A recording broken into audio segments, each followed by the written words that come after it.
precisamos estar juntos como igreja e não apenas viver a fé individualmente. A fé cristã é comunitária, não é isolada. Nós somos seres sociais, nós precisamos estar juntos uns dos outros. E nós vamos ter como base o versículo bíblico que está no livro de Hebreus, capítulo 10, versículo 25. Não deixemos de congregar-nos, como é costume de alguns, antes façamos admoestações, e tanto mais quando vedes que o dia se aproxima. Aí eu pergunto, às vezes a gente está lendo a Bíblia e a gente não para refletir nas palavras, mas o que é admoestação? Amada, admoestação é aviso, é conselho ou repreensão com o objetivo de corrigir. Então, quando vocês lerem essa palavra da Bíblia, admoestação, vocês já sabem o significado. É um conselho, é um chamamento de atenção para que a pessoa possa se corrigir. Nós vamos ver 4 fundamentos. O primeiro é a unidade do corpo de Cristo, que está baseado lá no texto que está em 1 Coríntios, capítulo 12, versículo de 12 a 27, que nos fala que a igreja é um corpo, cada membro é essencial. Cada um de nós somos membros do corpo de Cristo. O corpo é só um. Então não tem aquela diferença, porque o pé é mais importante que a cabeça. Sem cabeça não tem como viver. Mas, amados, o pé ele é tão importante quanto qualquer um outro membro. Se a gente nos pés, em cada pé nós temos 5 dedos, se cortar um dedo, o último dedo, o dedo mindinho do pé, por exemplo, a pessoa vai ter dificuldade em equilíbrio, em se equilibrar. Então, assim, não tem um mais importante, outro menos importante. Assim mesmo é dentro da igreja, assim mesmo é na obra do Senhor. Nós somos o corpo de Cristo, a igreja toda. Todos os membros formam o corpo de Cristo. E nós somos membros, cada um é membro. Não tem assim, porque o pastor é mais importante que o diácono.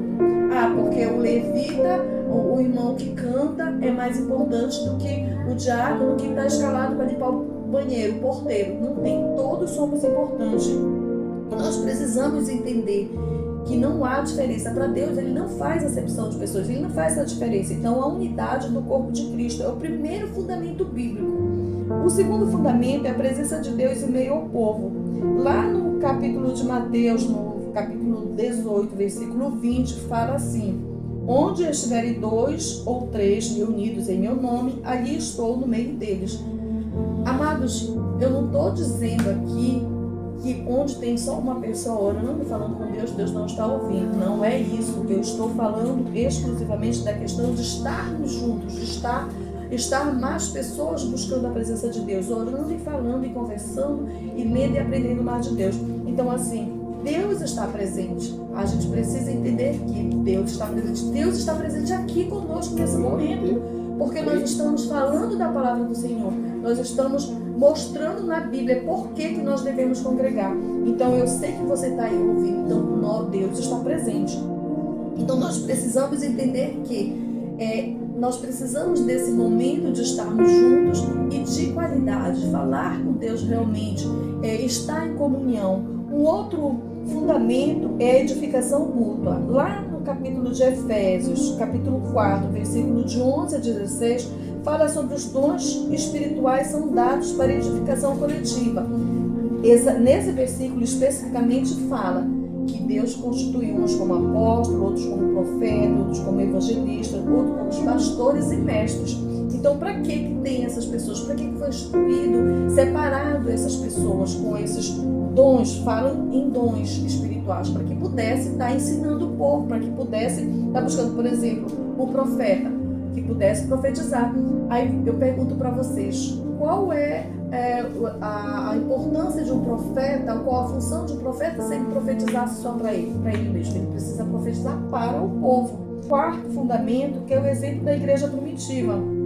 Nós precisamos seguir o exemplo da igreja primitiva. Lá no livro de Atos, capítulo 12, versículo 42 a 47, fala: perseveravam na doutrina, na comunhão, na oração e no partir do pão, o pão juntos. Então, nós precisamos entender como é que funcionava a igreja primitiva. Nós precisamos estudar sobre a igreja primitiva e tentar fazer e lutar para que a gente possa seguir o exemplo da igreja primitiva. Mas existem os benefícios de congregarmos. 4 benefícios, tem mais, mas eu só coloquei 4. Né? Então, o primeiro, fortalecimento na fé. Ouvirmos a palavra juntos e somos encorajados. Quando nós ouvimos, nós estamos mais de uma pessoa ouvindo a palavra junto, eu vejo que eu consigo sentir que não pode até ser difícil, mas não é impossível cumprir, eu viver pela palavra de Deus. Né? Porque eu olho para meus irmãos e eu vejo, não, o irmão consegue, eu também consigo.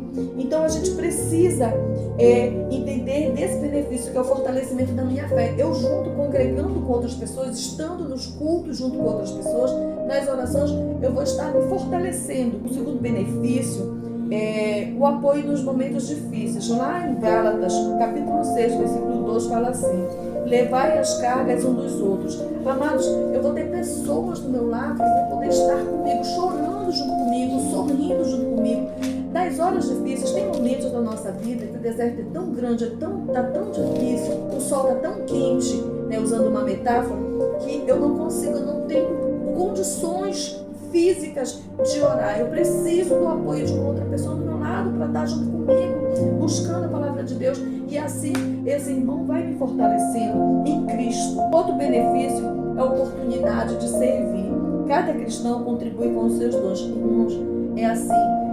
Às vezes existem pessoas que acham que na igreja, o serviço na igreja, o serviço dentro dos templos é uma obrigação, mas a gente precisa ver como, não como uma obrigação, mas como uma oportunidade de servir. Jesus, por exemplo, a gente tem que olhar para Cristo. Jesus foi exemplo, Jesus nos serviu, né?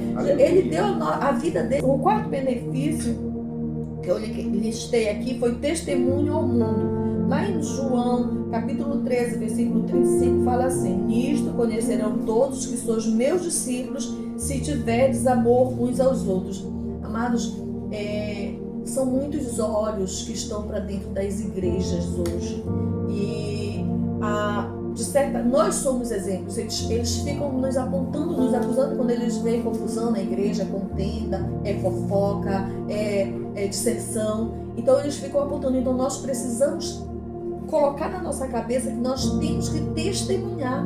Nós somos testemunho da fé, nós somos testemunho de Cristo, do amor. Então, assim, dentro da igreja a gente precisa vigiar para que a gente não entre em contenda, para que a gente não fique mostrando desunião, né? Porque as pessoas estão vendo. Então, consequências de não congregar: primeiro, isolamento espiritual e vulnerabilidade ao pecado. Irmãos, quando a gente deixa de congregar, quando eu me isolo na minha fé individual, que eu acho que é suficiente, eu fico vulnerável, eu fico sozinha, eu não tenho apoio, eu não tenho ninguém para contar que comungue da mesma fé. E às vezes o que é que acontece? A gente vai falar lá com alguém que não testemunha, não testifica da mesma fé que a gente.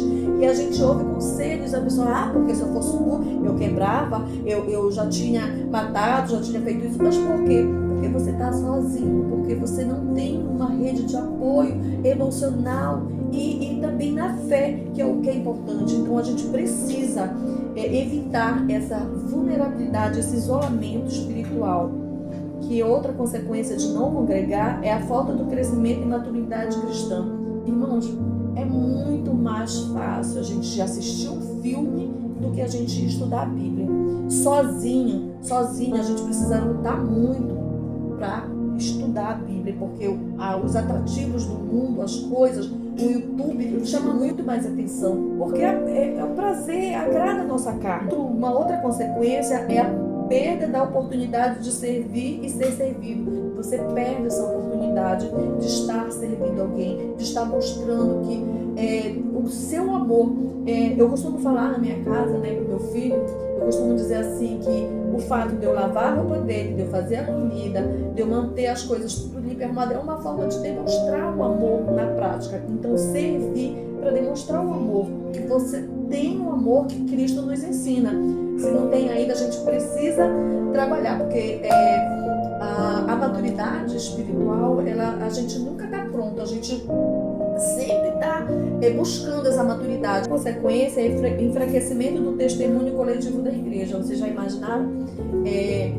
Se todo mundo pensasse assim, eu vou para a igreja porque eu sou obrigado, porque o pastor me cobra, hoje eu não vou. Amados, a gente precisa ir com amor, a gente precisa entender que a gente vai lá para estar adorando a Deus, cultuando o nosso Deus coletivamente com os irmãos.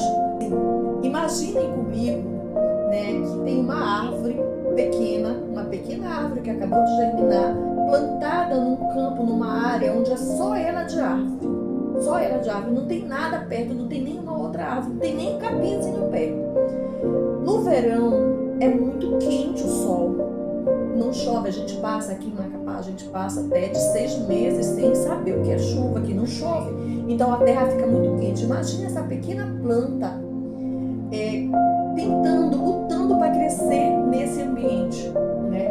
Não tem nada próximo, só ela de verdinho, ela fica ali murcha, vai murchando, né? Às vezes consegue sobreviver, às vezes não. Aí tem os animais que podem pisar e matar também essa planta, essa pequena árvore.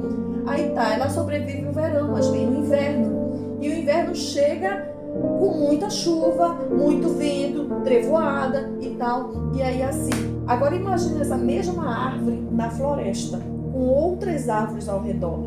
Elas têm outras árvores para proteger, tanto para proteger do sol, com as sombras, para proteger da chuva, para proteger dos ventos. Então assim mesmo é o cristão. O cristão que congrega, ele tem essa proteção, até mesmo porque ele deve estar debaixo da mão de Deus, né? Debaixo da oração e da mão de Deus. Não seja uma árvore solitária. Plante-se na floresta da fé, que é a igreja do Senhor.